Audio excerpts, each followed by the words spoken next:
श्रियकान्ताय कल्याणनिधये निधयेऽर्तिनाम् श्रीवेङ्कटनिवासाय श्रीनिवासाय मङ्गलम्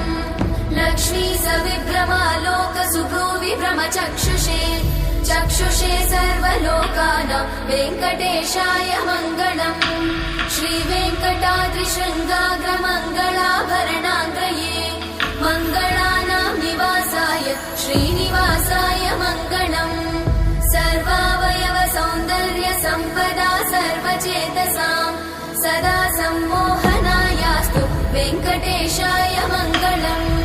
नित्याय निरवध्याय सत्यानन्दचिदात्मने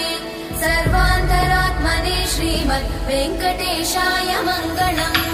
स्वतः सर्वविदे सर्वशक्तये सर्वशेषिने सुलभाय सुशीलाय वेङ्कटेशाय मङ्गलम्।